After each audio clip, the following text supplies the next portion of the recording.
start off with the whole episode. So we want to talk about it like this. They say no more lakes. They say Justin Timberlake. They say sometimes you could pump fake. Timberwolves in 5. I don't understand it, man. I don't understand it. There's no more tears in the lake, that some people would say, but it is a lot of tears in Laker land. And we already see that the Mount Rushmore. Can we add 5 people to the Mount Rushmore of knocking people out of the playoffs? Joe, you predicted this. He got one. He kind of got one more infinity. Let's do it like this. He got one more infinity stone to collect. This guy's knocking out some legends in the playoffs. We talk about Joker. We talk about LeBron. We talk about Luca. He probably can get Steph if he can. Another duo that would be interesting also because of the debate with Jimmy and Julie. Jimmy. The storylines will refuse to lose in the chats. This is why you got to become a member. I'm telling you, we be ahead of the curve. But JJ Redick wasn't ahead of the curve. Lakers lose as the Warriors win 3 straight. Wolves. I'm talking about all these teams in the West. Draymond must be watching the show. As the Wolves win 3 straight and defeat the Lakers. Dave, react to the series, man. 1, 2, 3, 4, 5. That's what happened. They lost in 5 games. See, this is what happens, man. When you see what a team does in a regular season, and you're like, you know what? I think they can really go all the way. But you don't look at their weaknesses. The weaknesses was they didn't really have any bigs for real. Yes, they got Jackson Hayes, but is he really a presence down in the paint? Not necessarily. He's not Derek Lively, PJ Washington, Daniel Gafford. He's not those. He wasn't those guys. He's not an Anthony Davis. He's not a guy that can, cause havoc in the paint. Yes, he's an athletic big. Don't get me wrong. But Rudy Gobert showed you that, hey, he ain't gonna make no difference. I'm still gonna get my balls on him. I might not score as much, but he ain't gonna really get no rebounds on me. And then Nas Reed, Julius Randle, they got the bodies. They got big bodies enough to even force LeBron to not necessarily be much of a factor in the series. And if you look at what happened, and LeBron was given effort on defense, something that we know he can do, which is what makes it hard to put LeBron in certain GOAT conversations, because it's like, Bron, we know that you're capable of doing these things. You're just not doing it. And honestly, we had another thing where we talked about LeBron being, how he ran the East, how the East was so weak. And now he's in the West. He's only been in the Western Conference Finals twice since he's got to the Lakers. And what has that gotten him? He got a ring, and then in the bubble, a lot of people question that. I don't, because my team was in the finals and that lost to them. So I don't question it at all. But man, Julius Randle he proved a lot of people wrong in this series, because a lot of people was questioning exactly what he's going to do in the playoffs, because we've seen what he does in the playoffs and then really hasn't been good. Now, he was injured last year. I understand it, but even still, it wasn't a good performance, even the year before that. So you come into this series, you're thinking like, you know what? Luka had already put Ant and them out when he had Kyrie. He got LeBron now. So, it's going to happen. Nope. It's not what happened, because all the other guys couldn't do anything. And then JJ Redick made 2 big mistakes. Second half in game 3, it was in game 4, he had everybody there just play the entire second half. The whole starting 5 played the entire second half. You gave no one a breather, and they had a 10-point lead at one time. You can at least have somebody come in for LeBron and then have someone come in for Luka. Luka ain't got the stamina. He don't. And LeBron 40. Bruh. You got to get someone to come in and get these guys some kind of rest, and that didn't happen. And then he's so stubborn that even when he sees that the team is getting bombarded on the boards, you still don't put Jackson Hayes in. You put in Maxi Kleber, who hasn't played since he got traded to the Lakers. And he was only there for 5 minutes, and it wasn't even a good 5 minutes. He came in, he almost knocked Rudy Gobert out with his elbow. It's an automatic foul. He got in foul trouble as soon as he touched the floor. Couldn't score, couldn't really get no rebound, so it was pointless. And it's like I felt like he was stubborn just because he said ahead of time that he wasn't going to do it, and then he made a mistake by telling Jackson Hayes that they're going to try something. Game 5 in the elimination game is not an opportunity to try something new. If you were up 3-1, okay, makes sense. If you was 2-2, okay, you still get a little bit of. You're down 3-1. You're on brink of elimination, and you try something now. It's not good. So Lakers, just like my Miami Heat, you're home. Welcome to Cancun. Go ahead, Jim. Ant-Man, Batman, Superman, what Ant say? LeBron, Lakers Kutan, Futon, JJ, Ray J, AJ. So but look,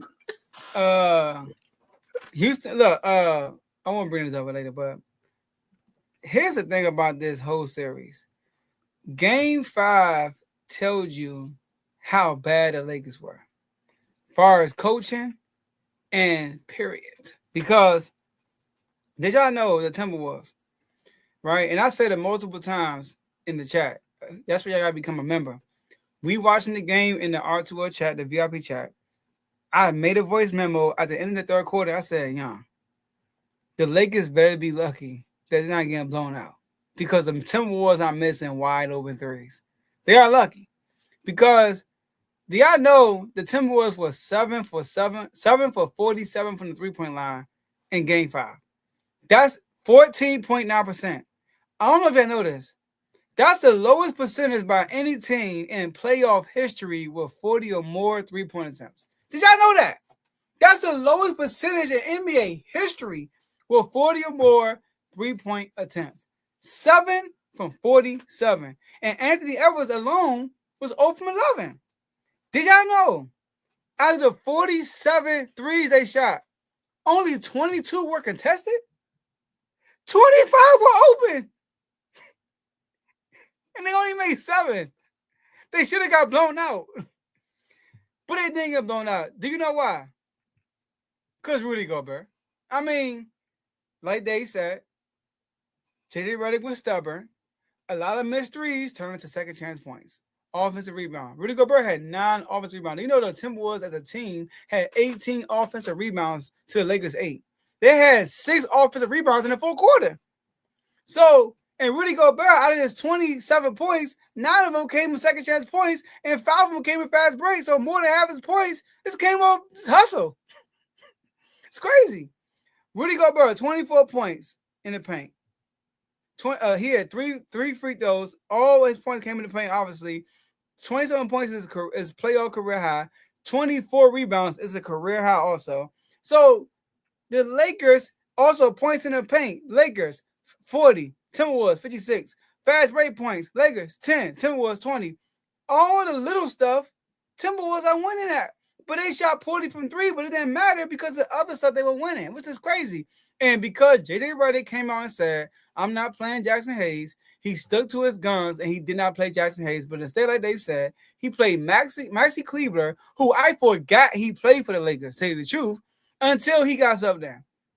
Until I got the notification from Dave that he was questionable to play in this game. I'm like, are you Maxi Kleber? I forgot he's part of the trade. I forgot. He hasn't played. Dave and Tomo, you don't throw a guy in a random game on the elimination game that ain't played the whole year with you. Like, he ain't put out one snap. He ain't put out 1 second with this team. But yet you throw him in game 5 when you're a do or die moment. What? And what he do? He bricked the wide open 3-2. He did nothing also. So, and lastly, to tell the story, like I said, the fourth quarter. Like I said last episode, the fourth quarter told the story of this whole series. The T-Wolves went 1 for 10 from 3 in the fourth quarter. If you would have told me the T-Wolves would had the worst 3-point percentage in playoff history that took 40% or more, if you would have told me McDaniels will only play about 4 minutes in the fourth quarter because he was in foul trouble, he ended up fouling out. Julius Randle was also in foul trouble. If you would have told me all this stuff was happening, Ant went 0 for 11 for 3. If you would have told me all this would happen, Luka had 13 in the fourth quarter, in the third quarter, I was like, Lakers winning this game. But no, they lost still. And the Lakers had a lead going into the fourth. No. Tim was up by 1. But it was a close game. So in the fourth quarter, the team was 1 for 3 from the 3, 1 for 7 from the 3-point line. They had 6 offensive rebounds to Lakers 2. LeBron was 2 for 7 in the fourth quarter, was 28%. Luka was 1 for 3. He took 3 shots in the fourth quarter after having 13 in the third quarter. He's the one that sparked them to get that lead in the third quarter before he got subbed out. He gets subbed out, they lose the lead. Remember, he was tired. But in the fourth quarter, why is Luka not getting opportunities? Everybody can complain about Luka defense. We knew this from last year. We knew this from the year before that. Get over it. He's not going to get better. We know that. But we do know he's a really good offensive player. And if you got Luka on your team, give him the ball in the fourth quarter. If he goes 2 for 10, live with it. Live with it. That's what you got him for. I will never forget when Kyrie Irving and the Nets lost to the Bucks. And they asked Kyrie, you shot poorly. What could he have done differently? He said, I wish I would have shot the ball more.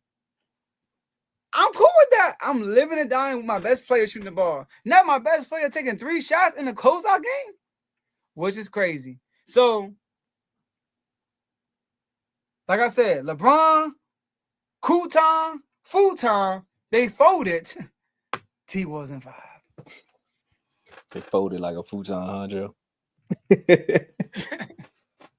I mean, there's so many takeaways you can literally take away from this actual series. I mean, it goes down to coaching, it goes down to key players and pivotal moments. It goes to what players actually gonna show up. It goes to, I mean, you can say calls, but then again, that goes back to coaching, right? So when I think about it, I went back and looked at the clip, and I was like, man, we talked about JJ Redick, we talked about LeBron, we talked about Luka, and the only thing we talked about from the Timberwolves was Ant, right?